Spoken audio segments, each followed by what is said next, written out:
உமக்கு மேல் ஒருவரும் இல்லையே, எல்லோருக்கும் மேலாக உயர்ந்தவர். உமக்கு மேல் ஒருவரும் இல்லையே. அல்லேலூயா, அல்லேலூயா, அல்லேலூயா, ஆமென். அல்லேலூயா, அல்லேலூயா, அல்லேலூயா, ஆமென். ஒருவரால் சிருஷ்டிக்கப்படாமலே தாமாக என்றென்றும் இருப்பவர். ஒருவரால் சிருஷ்டிக்கப்படாமலே தாமாக என்றென்றும் இருப்பவர். கடந்த செய்தியிலே கிறிஸ்தவர்களாக இருந்தும் பைபிளை கையில் வச்சுக்கிட்டு இருந்து ஒழுங்காக சர்ச்சுக்கு போய் பிரசங்கம் கேட்டு பாட்டு பாடி ஜெபம் பண்ணி காணிக்கையெல்லாம் செலுத்தி இப்படி ரெகுலராக ஒரு கிறிஸ்தவ வாழ்க்கையை வாழ்கிற, அதாவது இதை ஒரு மத சம்பந்தமாக ஒரு மதமாக நினச்சி அப்படி வாழ்கிற அந்த ஜனங்கள் எப்படி வெகு கூட்டம் ரட்சிக்கப்படாமல் இருக்கிறார்கள். அவங்க என்ன செய்யணும்? இந்த இயேசு என்னுடைய பாவங்களுக்கு பரிகாரம் செய்தார்னு அதை நம்பினா ரட்சிக்கப்பட்டுருவாங்க. மற்றபடி அந்த கிறிஸ்தவ மதத்தில் பிறந்தேன், கோயிலுக்கு போனேன், வந்தேன், காணிக்கை செலுத்தினேன், கும்பிட்டு ஜெபம் பண்ணேன், அதெல்லாம் ரட்சிக்கிறதில்ல. இந்த ரட்சிப்பு ஒரு தனிப்பட்ட ஒரு விஷயமாய் ஒவ்வொரு மனிதரும் தனிப்பட்ட விதத்தில் தேவனோட செய்கிற ஒரு உடன்படிக்கையாய் வருகிறது. ஞானஸ்நானத்தப்ப கேட்பாங்க, நீங்கள் இந்த இயேசு கிறிஸ்து தேவனுடைய குமாரன், அவர் பூமியில் மனுஷனாக பிறந்து உங்களுடைய பாவங்களுக்காக சிலுவையில் அவர் பாடுபட்டு ரத்தம் சிந்தி மரித்தார், அடக்கம் பண்ணப்பட்டார், 3ஆம் நாள் உயிர்த்தெழுந்தார் என்று விசுவாசிக்கிறீர்களா அப்படின்னு கேட்பாங்க. இது முதல் கேள்வி. இந்த இயேசு தான் உங்களுடைய பாவங்களுக்கு பரிகாரம் பண்ணார்னு நம்புறீங்களா அப்படிங்கிறது தான் முதல் கேள்வி. ரெண்டாவது கேள்வி என்ன? இந்த இயேசுவை உங்களுடைய ஆண்டவராக இரட்சகராக ஏற்றுக்கொண்டு தேவனுடைய பிள்ளையாக ஜீவனுள்ள நாளெல்லாம் வாழுவீர்களா அப்படின்னு ஒரு கேள்வி கேட்டால், ஆமாம் அப்படி வாழ்வேன் என்று சொல்லுகிறவர்களுக்கு மட்டும் ஞானஸ்நானம் கொடுக்கிறார்கள். இதில் என்ன விசேஷம்? ஞானஸ்நானம் எடுக்கிற ஆள் தனிப்பட்ட ரீதியில் தேவனோட ஒரு உடன்படிக்கைக்குள்ளாக வருகிறார். தேவன் ஆபிரகாமோட போய் உடன்படிக்கை பண்ணார். இது நாம் போய் தேவனோட உடன்படிக்கை பண்ணுறது ஞானஸ்நானத்தில். ஆனால் தேவன் என்ன பண்ணார்? இந்த ஆபிரகாமை தேடி கண்டுபிடிச்சி நமக்கேற்ற ஆள் ஒரு ஆள் இருக்கிறான் அப்படின்னு சொல்லி நம்ம அவனோட கூட உடன்படிக்கை பண்ணலான்னு போனார். என்ன சொன்னார்? நான் உனக்கு ஒரு குமாரனை தருவேன், ஆனால் அந்த குமாரனை நீ எனக்கு பலியிட்டா நான் என்னுடைய குமாரனை உனக்கு பலியிட்டு உன் பாவங்களை தொலைக்க உதவி செய்கிறேன் அப்படின்ட்டார். அவனும் சரின்ட்டான். அப்போ அப்படி தான் ஆபிரகாம் தன்னுடைய குமாரனை பலியிட போன போது கையை கத்தி ஓங்கின போது, சரி போதும் நிறுத்து, நீ பலியிட்டதாக நான் நினச்சிக்கிறேன் அப்படி சொல்லிட்டு, நான் என்னுடைய குமாரனை அனுப்புவேன், அதுக்கு அடையாளமாக அங்கே ஒரு ஆட்டுக்குட்டி இருப்பார், அதை எடுத்து பலி செலுத்திடு. பலி செலுத்தினா அப்போ அந்த உடன்படிக்கை நிறைவேறிச்சா? ஆனால் நிறைவேறலை. அதான் ஆட்டுக்குட்டியை பலி செலுத்திட்டானே, அப்போ நிறைவேறிச்சில்ல. ஆனால் அந்த ஆட்டுக்குட்டி யார்? உலகத்தின் பாவத்தை சுமந்து தீர்க்கிற தேவ ஆட்டுக்குட்டியாகிய இயேசு தேவனுடைய குமாரன். அந்த தேவனுடைய குமாரனாக இருந்து மனுஷனாக பிறந்து மனுஷனுடைய பாவங்களுக்காக தன்னை பலியாக ஒப்பு கொடுக்குற உலகத்தின் பாவத்தை சுமந்து தீர்க்கிற தேவ ஆட்டுக்குட்டி தான் இந்த இயேசு. அப்போ இயேசு சிலுவையில் தன்னை பலியாக கொடுக்க வரைக்கும் ஆபிரகாமுடைய கூட கர்த்தர் பண்ண உடன்படிக்கை பூரணமாகலை. அன்றைக்கு ஆபிரகாம் என்னுடைய குமாரனை கொடுக்குறேன்னா வெட்டப்போனா நிறுத்தினார். அப்போ இன்னொரு ஆட்டுக்குட்டி இருக்குது, அதை கொடு அப்படின்னாரு. அந்த ஆட்டுக்குட்டி யார்? அந்த ஆட்டுக்குட்டி தேவனுடைய குமாரனா இயேசு. அது அன்றைக்கி உடனே அவர் வரலை. ஆபிரகாம்கிட்ட பேசின பிறகு 2000 வருஷம் கழித்து தான் இயேசுனார் வர்றார். அப்போ இந்த 2000 வருஷத்தில் இடைப்பட்ட நாட்களில் அவங்க பஸ்கா ஆடு பலியிடுறாங்க. ஒவ்வொரு வருஷமும் பஸ்கா பண்டிகை கொண்டாடுறாங்க.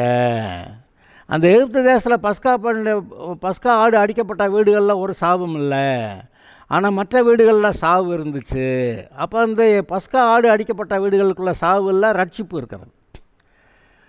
இப்படி தேவனோட கூட தேவன் மனுஷனோட ஒரு உடன்படிக்கை பண்ணி வச்சுக்கிட்டார். தேவன் மனுஷனோட ஒரு உடன்படிக்கை பண்ணி வச்சுக்கிட்டு இப்போ யாரெல்லாம் தனித்தனியாக யாரெல்லாம் நான் தேவனுடைய பிள்ளையாகிறேன் அப்படின்னு சொன்னால், இந்த தேவன் எங்களுக்காக செய்திருக்கிற அந்த பரிகாரத்தை தேவன் தம்முடைய குமாரனை அனுப்பி அவர் வளர்ந்து பரிசுத்தாவியை பெற்றவராய் சிலுவையிலே மனுஷனுடைய பாவங்களுக்கு பரிகாரம் செய்தார்ல, அதை நான் நம்புகிறேன், அதை ஏற்றுக்கொள்கிறேன் அப்படிங்கிறவங்க தேவனோட கூட தேவனோட உடன்படிக்கை பண்ணுறாங்க. முதல்ல சொன்னேன், தேவன் ஆபிரகாமோட உடன்படிக்கை பண்ணார். இப்போ இயேசு நம்முடைய பாவங்களுக்கு பரிகாரம் செஞ்சுட்டார். இப்போ ரட்சிக்கப்படுறவங்களாம் என்ன செய்கிறாங்க? நான் தனிப்பட்ட ரீதியில் தேவனோடு கூட உடன்படிக்கை பண்ணுறேன், அதுதான் ஞானஸ்நானம். அப்போ நீங்கள் உடன்படிக்கை பண்ணுறீங்க. இப்படி நீங்கள் உடன்படிக்கை பண்ணுனா நீங்கள் தனிப்பட்ட ரீதியில் உடன்படிக்கை பண்ணியிருக்கீங்க. அப்போ உங்களுடையதெல்லாம் அவருடையதெல்லாம் உங்களுடையது. உங்கள் பாவம் சாபமெல்லாம் அங்கே போயிடுச்சு, அவருடைய ஆசீர்வாதங்கள்லாம் நமக்கு வந்துருச்சு, அப்படி வருது. ஓகே, இதுதான் இந்த உடன்படிக்கைகள். இந்த உடன்படிக்கை ஏங்க யூதர்களுக்கு மட்டுமா அல்லது கிறிஸ்தவர்களுக்கு மட்டுமா அப்படின்னு ஒரு கேள்வி வருது பார்த்தீங்களா? அப்போ நான் அடிக்கடி சொன்னேன், இப்போ 2-3 தடவை சொல்லிட்டேன், உலகத்தின் பாவத்தை சுமந்து தீர்க்கிற தேவ ஆட்டுக்குட்டின்னு. இஸ்ரவேலருடைய பாவங்களை சுமந்து தீர்க்கிறவருங்க, கிறிஸ்தவருடைய பாவங்களை சுமந்து தீர்க்கிறவருங்க, அப்படி இல்லை, உலகத்தின் பாவத்தை சுமந்து தீர்க்கிற தேவ ஆட்டுக்குட்டி. அப்போ இயேசுநாதர் இஸ்ரவேலருக்கு மட்டுமில்லை, கிறிஸ்தவர்களுக்கு மட்டுமில்லை, உலகத்தில் ஆதாமின் சந்ததியாய் பிறக்கிற ஒவ்வொரு மனுஷனும் ரட்சிக்கப்பட வேண்டும் என்பது விருப்பம். அதனால் இயேசு ரத்தம் சிந்தி ஆபிரகாமோட உடன்படிக்கை பண்ணப்போ ஆபிரகாமின் உடன்படிக்கை என்று சொல்லப்பட்டாலும் கூட அது தேவன் ஆதாமுடைய சந்ததி எல்லாரோடையும் பண்ணுற உடன்படிக்கைக்கு அடிப்படையாக இருக்கிறது. ஆதாமின் சந்ததி, ஆதாமுடைய பிள்ளை எல்லாரும் பாவிகள், தலைமுறையாக பாவியாக பிறக்கிறான். அதில் எவன் வேணாலும், ஆதாமும் கூட, ஆதாம் இன்க்ளூடட், ஆதாமை சேர்த்து ஆதாமுடைய சந்ததியாக பிள்ளைகளாக பிறந்த யார் வேணாலும் தேவன் மனுஷனோட பண்ண இந்த உடன்படிக்கைக்குள்ளே நுழைஞ்சிக்கிறலாம். எப்படி? நான் அதை நம்புகிறேன், நான் ஏற்றுக்கிறேன்னு சொல்லி ஞானஸ்நானம் எடுக்கும்போது அந்த உடன்படிக்கைக்குள்ளே இவன் சேர்ந்துடுறான். இது தனிப்பட்ட ரீதியில் இவன் தேவனோட பண்ணுகிற உடன்படிக்கை. சரி, இப்போ அதை பற்றி நான் உங்களுக்கு ஒரு சில காரியங்கள் சொல்லணும். பொதுவாக அந்த யூதர்கள் நாங்கள் எங்களுக்காக மட்டும்தான் தேவன், நாங்கள் தான் தேவனுடைய ஜனங்கள், மற்றெல்லாம் புறஜாதிகள், நாங்கள் தான் தேவனுடைய ஜனங்கள், கர்த்தர் எங்களுக்காக தான் எல்லா ஆசீர்வாதங்களையும் வச்சுருக்கிறாரு அப்படி சொல்லுவாங்க. சரி, சொல்லட்டும். ஆனால் அந்த ஆபிரகாமுடைய ஆதாம், அப்புறம் அதில் ஆபிரகாம், அப்புறம் ஆபிரகாம்லேருந்து ஈசாக்கு, யாக்கோபு, யூதாவுக்கு அப்புறம் தாவீது ராஜா, தாவீதின் குமாரனாக இயேசு வருகிறார். தாவீது கூட இஸ்ரவேல் தேசத்தில் இருந்த ஒரு மனுஷன்தான். ஆனால் இயேசு மனிதனுடைய பாவங்களுக்கு பரிகாரம் செய்யும்போது உலக மக்கள் எல்லாருக்காக நான் பரிகாரம் பண்ணுறேன்னு சொல்லிட்டாரு. அப்போ இதனால் கவனிங்க, புறஜாதிகளுக்கும் இந்த இயேசு கிறிஸ்து செய்த அந்த உடன்படிக்கையில் அங்கே ரட்சிப்பு இருக்கிறது. தேவன் ஆபிரகாமுடைய செய்த உடன்படிக்கையில் எல்லா புறஜாதிகளும் சேர்ந்துட முடியும். இன்றைக்கி நீங்களும் நானும் என்ன செஞ்சோம்? நம்மெல்லாம் இங்கெல்லாம் இப்போ நம்ம கிறிஸ்தவங்கன்னு சொல்லுவோம், கிறிஸ்துவை ஏற்றுக்கிட்டீங்க அதனால் என்ன, ஓகே. அப்போ யூதர்களுக்கு மட்டுமில்லை, கிறிஸ்தவர்களுக்கு மட்டுமில்லை. இப்போ நீங்கள் கிறிஸ்தவ குடும்பத்தில் பிறந்ததுனால மட்டுமா? இல்லை, நீங்கள் தனிப்பட்ட ரீதியில் தேவனோட உடன்படிக்கை பண்ணீங்க. அதனால் உலகத்தில் இருக்க எந்த மதத்தினரும், எந்த நாட்டினரும், எந்த குலகோத்திரத்தாரும் அவர்கள் யாராக இருந்தாலும் தனிப்பட்ட ரீதியில் இந்த இயேசுவோட கூட உடன்படிக்கை பண்ணலாம். அதான் இயேசு என்ன சொன்னார், இதோ நான் உங்களுக்காக சிந்துகிற புதிய உடன்படிக்கையின் ரத்தம் அப்படி சொல்லிக்கிட்டு அந்த சிலுவைக்கு போனார். அப்போ புதிய உடன்படிக்கையின் ரத்தம், அந்த உடன்படிக்கை ரத்தம் மூலமாக உடன்படிக்கை பண்ணிட்டார். இப்போ நீங்களும் நானும் யார் ஒரிஜினலாக? இங்கெல்லாம் நம்மெல்லாம் கிறிஸ்தவர்களா? இந்திய தேசத்தில் பொதுவாக நாங்கள்லாம் இங்கே எல்லாருமே இந்துக்கள்னு வழக்காடுற கூட்டம் இங்கே இருக்குதா இல்லையா? நம்ம கிறிஸ்தவர்கள், அதாவது இயேசுவோடைய சொந்த சீஷன் தோமா இந்தியாவுக்கு வந்து சுவிசேஷத்தை பரப்புனா சரி, ஓகே. அப்போ அந்த காலத்துலேருந்து கிறிஸ்தவர்கள் இங்கே இருக்கிறாங்க, ரைட்டு. ஆனாலும் ரீசண்டான காலங்களில் தான் நிறையா கிறிஸ்தவர்கள் வளர்ந்துருக்குறாங்க. நம்மெல்லாம் யார்? ஒரிஜினலாக இஸ்ரவேலர் கிடையாது. அந்த ஆபிரகாமுடைய கோத்திரம் 12 கோத்திரம் கிடையாது. நம்மெல்லாம் புறஜாதிகள். புறஜாதிகள்லேருந்து இப்போ இயேசுவை ஏற்றுக்கிட்டு வந்து கிறிஸ்டியன்ஸாக இருக்கிறோம். சரி, அப்போ அப்படி பார்த்தா யூதர்கள் கிறிஸ்தவர்கள் ரைட்டு. அப்புறம் இன்னும் இயேசுவை அறியாத மற்ற ஆட்கள், உலகெங்கு இருக்கக்கூடிய மற்ற புறஜாதிகள், அவங்களுக்கெல்லாம் ரட்சிப்பு இல்லையா அப்படின்னு பார்த்தா அவங்களுக்கு தான் அப்படின்னு சொல்கிற ஒரு காரியமாக இப்பொழுது நான் வாசிக்க போகிற ஒரு பகுதி வருகிறது. அதை நான் வாசிக்கிறேன். யோவான் சுவிசேஷம் 4வது அதிகாரத்தில் 4வது வசனத்திலிருந்து நான் சில வசனங்களை வாசிக்கிறேன்.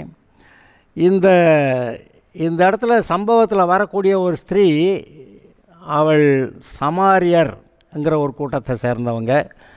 இந்த சமாரியருங்கிறது யார்? அசீரியா தேசத்திலேருந்து கொஞ்சம் ஆட்டில் கொண்டு வந்து அசீரியா ராஜா இந்த சமாரியாவில் குடியேற்றி விட்டான். அதுதான் அங்கே விஷயம். இப்போ இதை பற்றி சொல்கிறேன். அதில் எப்படி ரட்சிப்பு வருகிறதுங்கிறதையும் சொல்கிறேன். இந்த 4வது வசனத்திலிருந்து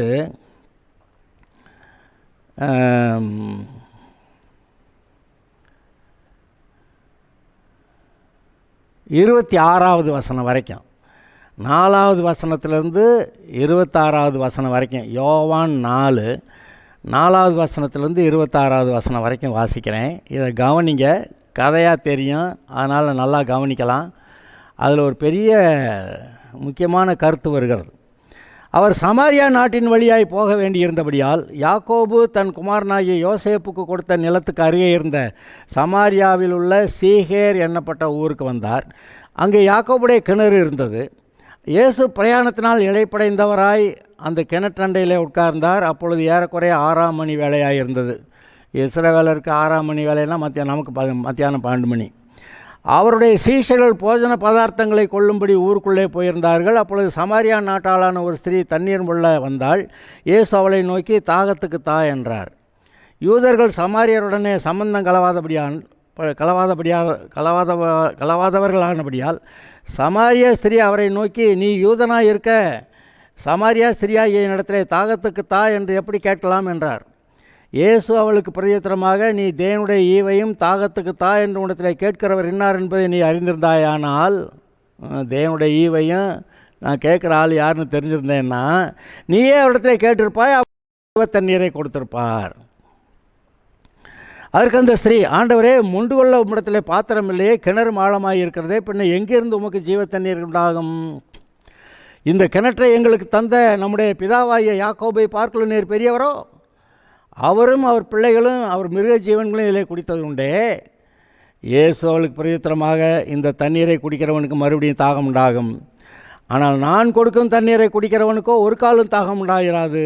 நான் அவனுக்கு கொடுக்கும் தண்ணீர் அவனுக்குள்ளே நித்திய ஜீவ காலமாக ஊறுகிற நீர் ஊற்றாயிருக்கும். அந்த ஸ்திரீ அவரை நோக்கி, ஆண்டவரே, எனக்கு தாகம் உண்டாகாமலும் நான் இங்கே வந்து முண்டு கொள்ள வராமலும் இருக்கும்படிக்கு அந்த தண்ணீரை எனக்கு தர வேண்டும் என்றாள். இயேசு அவளை நோக்கி, நீ போய் உன் புருஷனை இங்கே அழைத்து கொண்டு வா என்றார். அதற்கு அந்த ஸ்திரீ, எனக்கு புருஷன் இல்லை என்றாள். இயேசு அவளை நோக்கி, எனக்கு புருஷன் இல்லை என்று நீ சொன்னது சரிதான். எப்படி 5 புருஷர் உனக்கு இருந்தார்கள், இப்பொழுது உனக்கு இருக்கிறவன் உனக்கு புருஷன் அல்ல, இதை உள்ளபடி சொன்னாய் என்றாள். அப்பொழுது அந்த ஸ்திரீ அவரை நோக்கி, ஆண்டவரே, நீர் தீர்க்கதரிசி என்று காண்கிறேன். எங்கள் தீர்க்கதரிசின்னு காண்கிறேன்னு சொல்லிவிட்டு உடனே பாயிண்ட்டுக்கு வந்துட்டா அவள். எங்கள் பிதாக்கள் இந்த மலையிலே, சமாரியா மலையிலே தொழுது கொள்ள வேண்டும் என்று சொல்கிறார்களே, நீங்கள் எருசலேமில் இருக்கிற ஸ்தலத்திலே தொழுது கொள்ள வேண்டும் என்கிறீர்களே. அதற்கு இயேசு, ஸ்திரீயே, நான் சொல்லுகிறதை நம்பு. நீங்கள் இந்த மலையிலும் எருசலேமிலும் மாத்திரமல்ல, எங்கும் பிதாவை தொழுது கொள்ளுகிற காலம் வருகிறது. நீங்கள் அறியாததை தொழுது கொள்கிறீர்கள், நாங்கள் அறிந்திருக்கிறதை தொழுது கொள்கிறோம். ஏனென்றால் ரட்சிப்பு யூதர்கள் வழியாய் வருகிறது. உண்மையாய் தொழுது கொள்ளுகிறவர்கள் பிதாவை ஆவியோடும் உண்மையோடும் தொழுது கொள்ளும் காலம் வரும். அது இப்பொழுதே வந்திருக்கிறது. தம்மை தொழுது கொள்ளுகிறவர்கள் இப்படிப்பட்டவர்களாக இருக்கும் என்று பிதா விரும்புகிறார். தேவன் ஆவியாக இருக்கிறார். ஆவியோடும் உண்மையோடும் அவரை தொழுது கொள்ள வேண்டும் என்றார். அந்த ஸ்திரீ அவரை நோக்கி, கிறிஸ்து என்னப்படுகிற மேசியா வருகிறார் என்று நான் அறிவேன். இஸ்ரவேல் ஜனங்கள் கூட இவ்வளவு தெளிவாக பேசலை. அவர் வரும்போது எல்லாவற்றையும் நமக்கு அறிவிப்பார் என்றாள்.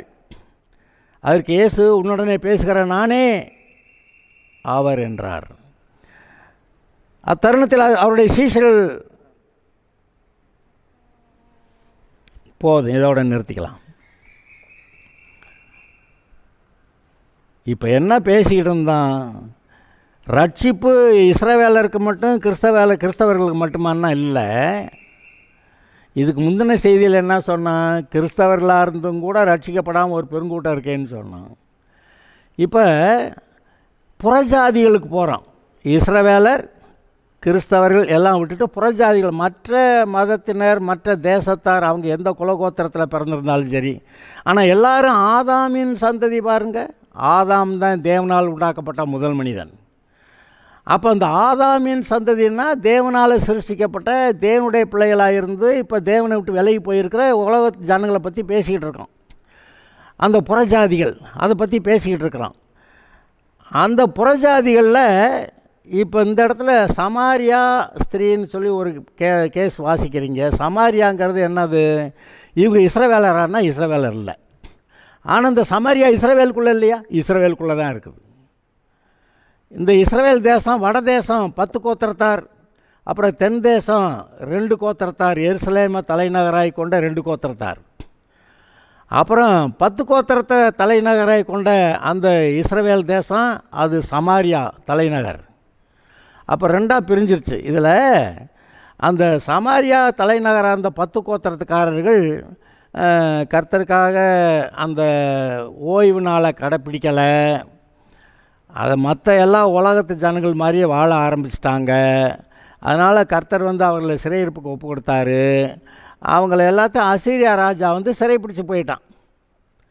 அவன் அதோட விட்டானான்னா இல்லை, அங்கே இருக்க ஆளுகளை கொஞ்சம் பேரை கொண்டு சமாரியாவில் குடியேற்றி விட்டான். இப்போ இவங்க யார்? இந்த சமாரியார் யார்? இவங்க இஸ்ரவேலர் அல்ல. இவங்க அசீரியா தேசத்துலேருந்து அந்த ராஜாவால் கொண்டு இங்கே இறக்குமதி செய்யப்பட்ட ஆட்கள். அப்போ இவங்க என்ன செய்வாங்க? அவங்க சாமியை தான் அவங்க கும்பிடுவாங்க. அப்படி தான் இருந்துச்சு. ஆனால் இந்த தேசத்தில் நிறைய சிங்கமெல்லாம் ஆட்களை அடிச்சுப்பிடுது அப்படின்னு சொல்லி அந்த ராஜாவுக்கு லெட்டர் எழுதுகிறாங்க. ஐயோ, அப்படியா? அப்போ அந்த தேசத்தில் இருக்கும்போது அந்த தேச சாமியை தானே கும்பிடணும். அதனால் அதை சொல்லிக் கொடுக்கறதுக்கு இங்கேருந்து சில ஆட்களை அனுப்புகிறேன்னு அவன் அந்த பைபிள் சொல்லிக் கொடுக்கறதுக்கு சில ஆட்களை அங்கேருந்து அனுப்பிவிட்டான். அனுப்பிவிட்ட இங்கே இருக்க சமாரியர்களுக்கு போதிக்கிறான். போதிச்சா இந்த ஆட்கள் 2 கேட்டான் ஆளுங்க. தான் தெய்வத்தை விடவும் மனசில்ல, இந்த இஸ்ரவேல் தெய்வத்தை கும்பிடலைன்னா நம்ம சிங்கம் கடிக்க வேறு செய்யுது அப்படின்னு இவன் 2 கேட்ட ஆளாக இருக்கிறான். இதுதான் இந்த சமாரியர்கள். இஸ்ரவேல் இயேசு கிறிஸ்து காலத்தில் சமாரியர்கள் என்று சொல்லப்பட்ட இந்த ஜனங்கள் இவர்கள் தான். அப்போ இந்த சமாரியர்கள் ஒரிஜினலாக புறஜாதிகள். இந்த புறஜாதிகள் இருக்கிற யூதர்களுக்கு பிடிக்கவே பிடிக்காதுங்கிற இந்த சமாரியர்கள் அந்த ஊர் வழியாக இவர் போகிறாரு. அங்கே போனோன்னே டயர்டாகிடுச்சு. அங்கே அந்த கிணத்தண்டையில் உட்கார்றாரு. அந்த கிணறு யாருது? யாக்கோபு தன் பிள்ளைகளுக்காக வில்லினால் அம்பினால் சம்பாதித்த தேசம்னு சொல்கிறான். யோசேப்புக்கு யாக்கோபு அந்த நிலத்தை, சீகார் என்ற அந்த ஊரில் இருக்க அந்த நிலத்தெல்லாம் கொடுக்குறப்ப அந்த தேசத்தை ஏதோ நான் விசேஷமாக வில்லுனால் அம்பினால் நான் சம்பாதித்த தேசம், அந்த தேசத்தை நான் உனக்கு கொடுக்குறேன் அப்படின்னு சொல்லி யோசேப்புக்கு கொடுத்தது. அந்த யோசேப்புக்கு கொடுக்கப்பட்ட அந்த பகுதியில் சீகார் என்னப்பட்ட இடத்துல அங்கே யாக்கோபு கிணறு இருக்கிற, யாக்கோபு அந்த காலத்தில் இருந்த கிணறு இருந்திருக்குது. யாக்கோபு எந்த காலத்தில் இருந்தால் இயேசு அப்போ ஏறக்குறை 1500, அவனுக்கு பிறகு 1500 வருஷங்களுக்கு பறித்து வர்றாரு. அப்போ அந்த கிணறு அங்கே இருக்குது. அந்த கிணத்துல இவ போய் தண்ணி எடுக்க போகிறான். இவர் அங்கே போய் உட்காந்துக்கிட்டு கதை பேசுகிறாரு. தாகத்துக்கு தா அப்படின்னு கேட்டால், நாங்கள் சமாரியர், நீங்கள் யூதன், எனக்கு பார்த்தாவே தெரியுது, நீ எப்படி என்கிட்ட தண்ணி கொடுன்னு எப்படி கேட்கலாம்? நான் வச்சுருக்கிற கப்பு எல்லாம் குடிக்க மாட்டீங்க, நீங்கள் கிணறு ஆழமாக இருக்குது, உங்கள்கிட்ட பாத்திரமும் ஒன்றும் இல்லை, எப்படி மொண்டிக்கிறவீங்க அப்படின்னு அவளுக்கு அந்த கேள்வி. அவர் என்ன பண்ணுறாரு, தாகத்துக்கு தான்னு கேட்குறது யாருன்னு தெரிஞ்சால் நீ உடனே நீயே கேட்டிருப்பா, இவர் ஜீவ தண்ணீரை கொடுத்துருப்பாரு, தாகமே வராதுன்னு மேலு இவர் ஓட்டுறாரு நல்லா கதை. அது பரிசுத்தாவியை பற்றி பேசுகிறாரு, அது வேற. ஆனால் அவள்கிட்ட ஏதோ கதை ஓட்டிக்கிட்டு இருக்கிறாரு. அப்போ அப்படியா, அப்படின்னா எனக்கு நான் மறுபடியும் தாகம் எடுக்கலைன்னு இருந்தாக்கா நான் தண்ணி குடத்தை எடுத்துக்கிட்டு இங்கே வர வேண்டாம்ல, முதல்ல அந்த ஜீவ தண்ணீரை கொஞ்சம் கொடுங்கய்யா, நான் குடிச்சுக்கிறேன் அப்படின்னு அவள் கேட்க இவர் இன்னொன்று அவுத்து விடுறாரு. சரி போய் முதல்ல உன் புருஷனை கூட்டி வா அப்படின்னு. புருஷனாவது அப்படி இல்லையே என்ன? ஆமாம் உனக்கு 5 புருஷன் இருந்தாங்க, இப்போ இருக்கிறவங்க கூட உனக்கு புருஷன் இல்லை அப்படின்னு உடனே ஐயோ, நம்ம எதுவும் சொல்லாமல் இருக்கும்போதே நம்மளை பற்றி பூரா புட்டு வச்சுக்கிட்டு இருக்கிறாரு இந்த ஆள் அப்படின்னு சொல்லி உடனே கணக்கு போட்டான். நீர் தீர்க்கதரிசி என்று காண்கிறேன்.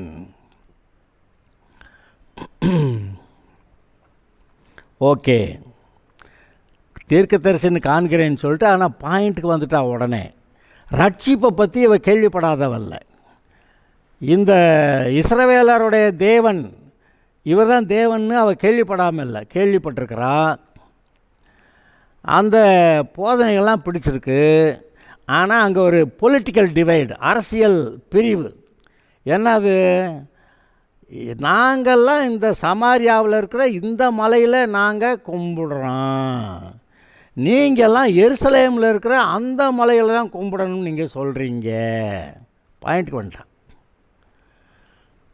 எருசலேமில் என்னது, இந்த 10 கோத்திரங்களுக்கு தலைவனாக வைக்கப்பட்ட யெரொபெயாம்ங்கிற ராஜா அவன் பார்த்தான், இந்த 10 கோத்திரத்து ஜனங்களும் அந்த எருசலேமில் இருக்க அந்த 2 கோத்திர ஜனங்கள் இருக்க அந்த எருசலேம் போனாங்கன்னா அங்கே இருக்க ராஜா பக்கமாக இவங்க மனசு சாஞ்சிருமே அப்படின்னு நினச்சி அவன் என்ன பண்ணால் ஒரு ஐடியா பண்ணுவான் அப்படின்னு சொல்லி, உங்களை எகிப்திலேருந்து கூட்டிகிட்டு வந்த தெய்வங்கள் இதுதானே 2 கண்ணுக்குட்டி, பொன்னால் 2 கண்ணுக்குட்டியை செஞ்சு வச்சு உன்னை தான்லையும் உன்னை பெத்தல்லையும் கொண்டு வந்து வச்சு விட்டான்.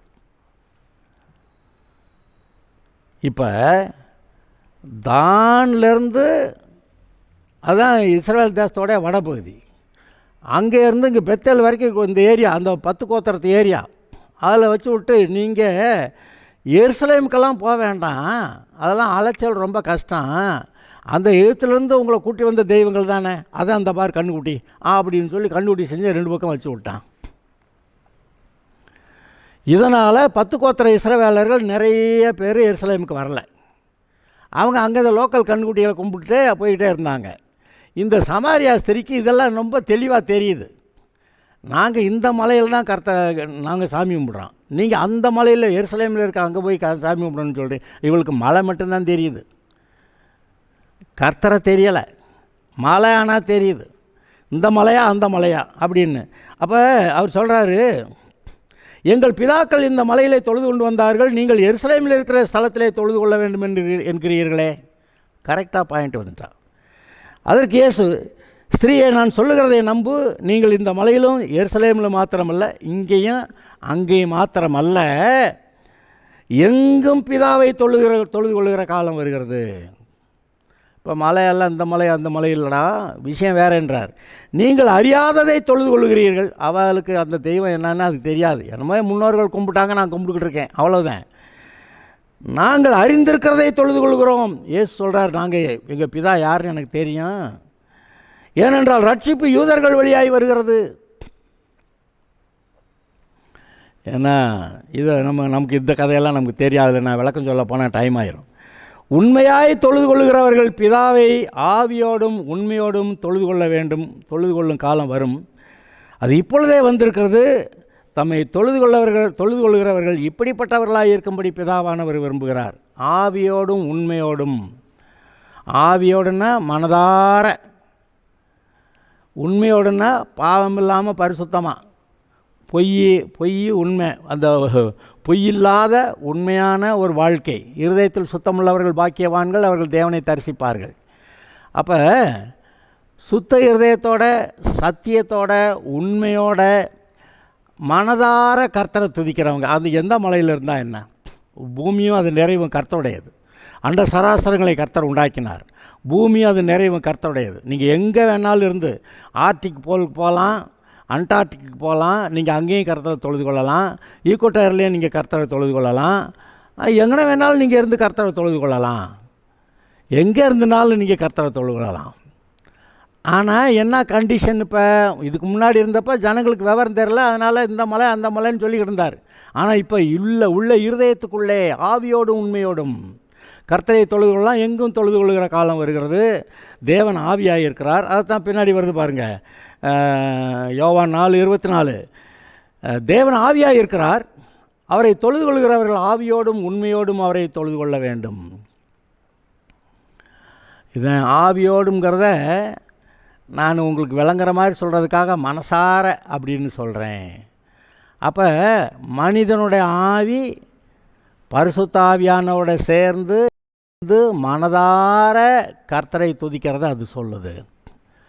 சும்மா மனப்பாடம் பண்ணி ஒப்பிக்கிறது இல்லை, மந்திரம் பேசுகிறது இல்லை, வேதம் ஓதுறது கிடையாது, வேதம் ஓதுறதும் கிடையாது, இது மந்திரம் சொல்கிறதும் கிடையாது. மனதார கர்த்தரை நேசித்து அவரிடத்தில் பேசி ஆராதிக்கிற காரியத்தை குறித்து பேசுகிறது. தேவன் ஆவியாக இருக்கிறார், அவரை தொழுது கொள்கிறவர்கள் ஆவியோடும் உண்மையோடும் அவரை தொழுது கொள்ள வேண்டும் என்றார். அந்த ஸ்திரீ அவரை நோக்கி, அடுத்து இன்னும் கொஞ்சம் விவரம் தெரிஞ்சிருக்குது அவளுக்கு சொல்கிறா, மேசியா என்னப்படுகிற கிறிஸ்து என்னப்படுகிற மேசியா வருகிறார் என்று அறிவேன். அப்போ எவ்வளவு தெளிவாக இருக்கிறான். அவர் வரும்போது எல்லாவற்றையும் நமக்கு அறிவிப்பார் என்றாள். இவரையும் தாங்கச்சியில் சேர்த்துக்கிட்டான். கிறிஸ்து என்னப்படுகிற மேசியா வருவார்னு எனக்கு தெரியும், அவர் வர்றப்போ எல்லாத்தையும் நமக்கு சொல்லிக் கொடுப்பாரு. இதைத்தானே இயேசு போகிறப்ப சொல்லிட்டு போனார், பரிசுத்த ஆவியானவர் வந்து உங்களுக்கு சகல சத்தியத்திலும் நடத்துவார்னு. இப்போ மேசியா வருவார், அவர் வந்து எல்லாத்தையும் சொல்லி கொடுத்துருவார் அப்படின்னு அவன் ஒரு ஸ்டெப்பு முன்னாடியே இருக்கிறான். அப்போ இயேசு சொல்கிறாரு, உன்னுடனே பேசுகிற நானே அவர் என்றார். தான் செய்த எல்லாவற்றையும் எனக்கு சொன்னார் என்று சாட்சி சொன்ன அந்த ஸ்திரீயுடைய வார்த்தை நிமித்தம் அந்த ஊரில் சமாரியர் அநேகர் அவர் மேல் விசுவாசம் உள்ளவர்களானார்கள். அந்த ஸ்திரீ தன் குடத்தை வைத்துவிட்டு ஊருக்குள்ளே போய் ஜனங்களை நோக்கி, நான் செய்த எல்லாவற்றையும் ஒரு மனுஷன் எனக்கு சொன்னார், அவரை வந்து பாருங்கள், அவர் கிறிஸ்துதானோ என்றால். அப்பொழுது அவர்கள் ஊரிலிருந்து புறப்பட்டு வந்தார்கள். இப்படி நடக்கையில் ஊரிலிருந்து புறப்பட்டு இயேசு இடத்துல வந்தார்கள். அப்போ இயேசு பேசுகிறதெல்லாம் கேட்டுட்டு தான் கடைசிக்கு அவங்க சொல்கிறாங்க, நீ சொன்னது மட்டும் இல்லையா, அவர் பேசுனதை நாங்களே கேட்டு இவர் தான் மேசியா நாங்கள் விசுவாசிக்கிறோம்னு அவங்க சொல்லிட்டு போயிட்டாங்க. அந்த சமாரியாவில் இயேசு 2 நாள் தங்கியிருந்தாராம். அப்போ இங்கே பாருங்கள், இந்த சமாரியா ஸ்திரீ புறஜாதி ஆள், அந்த அசீரியா ராஜா தேசத்துலேருந்து இங்கே வந்த ஆள். இங்கே லோக்கல் ஏரியாவில் இதெல்லாம் படித்து தெரிஞ்சுட்டு இதெல்லாம் தெரியும், மேசியா வர்றாருலாம் தெரியும்னு சொல்லிட்டான். அது நான் தான் இவர் சொல்ல. உடனே ஓடி போய் ஊரில் இருந்தவங்களெல்லாம் சொல்லி, ஒரு ஆளை பார்த்தேன், அவர் கிறிஸ்தானை வந்து பாருங்கன்னா எல்லோரும் வந்துட்டானுங்க. வந்து பார்த்தா அவர் போதனை கேட்டால், நாங்கள் திருப்தி, நாங்கள் இயேசுவை ஏற்றுக்கொண்டோம் அப்படின்னு அவங்க விசுவாசிக்கிறோம்னு சொல்லிட்டாங்க. அப்போ ரட்சிப்பு புறஜாதிகளுக்கும் போகிறது. உலகெங்கும் இருக்கக்கூடிய ஜனங்களுக்கு இயேசுவானவர் உலக ரட்சகர், உலகத்தின் பாவத்தை சுமந்து தீர்க்க வெளிப்பட்ட தேவகுமாரன் அப்படின்னு சொல்லி யோவான் ஸ்நானகன் சொல்கிறத கேட்டிங்களா? இந்த இயேசுவை மனதார ஏற்றுக்கிட்டு இப்போ நான் சொன்னனே, நேரடியாக தனிப்பட்ட ரீதியில் ஒவ்வொருவரும் இயேசுவோடு கூட உடன்படிக்கை பண்ணி ஞானஸ்நானம் எடுக்கிறத சொல்கிறார். அப்போ தான் ரட்சிக்கப்படுவீங்கன்னு. சும்மா வெறுமனே கிறிஸ்தவ குடும்பத்தில் பிறந்ததுனால இல்லை, அல்லது இயேசுவை தெரியாதுன்னு சொல்கிற குடும்பங்கள் இருந்ததுனால இல்லை. எங்கே இருந்தாலும் இயேசுவை ஏற்றுக்கிட்டு ரட்சிக்கப்படணும், ஞானஸ்நானம் எடுக்கணும். அதில் உடன்படிக்கை, அது அந்த உடன்படிக்கை பண்ணும்போது ரட்சிப்பு வருகிறது. Okay, God bless you.